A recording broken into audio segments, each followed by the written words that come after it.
एक बार राक्षस राज रावण कैलाश पर्वत पर महादेव जी की आराधना करने लगा। वहां महादेव जी को प्रसन्न न होते देख वो हिमालय के वृक्ष खंडक नामक दक्षिण भाग में जाकर तपस्या में लीन हो गया। वहां भी जब उसने शिवजी को प्रसन्न होते नहीं देखा, तब वो अपना मस्तक काटकर शिवलिंग पर चढ़ाने लगा। 9 मस्तक काट कर चढ़ा देने के बाद जब एक मस्तक बचा, तब शंकर जी प्रसन्न हो गए और बोले, राक्षस राज, अभिष्ट वर मांगो। रावण ने कहा, भगवान मुझे अतुल बल दें और मेरे मस्तक पूर्ववत हो जाएं। भगवान शंकर ने उसकी अभिलाषा पूर्ण की। इस वर की प्राप्ति से देवगण और ऋषिगण बहुत दुखी हुए। उन्होंने नारद जी से पूछा, नारद जी, इस दुष्ट रावण से हम लोगों की रक्षा किस प्रकार होगी?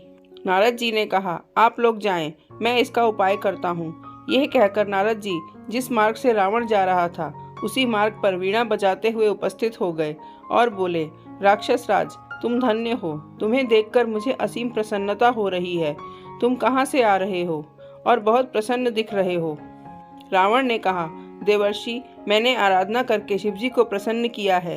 ये कहकर रावण ने सारा वृतांत देवर्षि नारद के सामने प्रस्तुत कर दिया।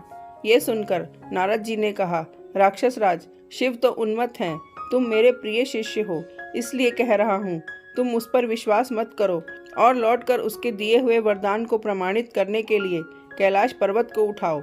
यदि तुम उसे उठा लेते हो तो तुम्हारा अब तक का प्रयास सफल माना जाएगा। अभिमानी रावण देवर्षि नारद की बातों में आ गया और लौटकर कैलाश पर्वत उठाने लगा। ऐसी स्थिति देख शिवजी ने कहा, ये क्या हो रहा है? तब पार्वती जी ने हंसते हुए कहा, आपका शिष्य आपको गुरु दक्षिणा दे रहा है। जो हो रहा है वो ठीक ही है। ये अभिमानी रावण का कार्य है। ऐसा जानकर शिवजी ने उसे शाप देते हुए कहा, अरे दुष्ट, शीघ्र ही तुम्हें मारने वाला उत्पन्न होगा। ये सुनकर नारद जी वीणा बजाते हुए चल दिए और रावण भी कैलाश पर्वत को वहीं रखकर विश्वस्त होकर चला गया।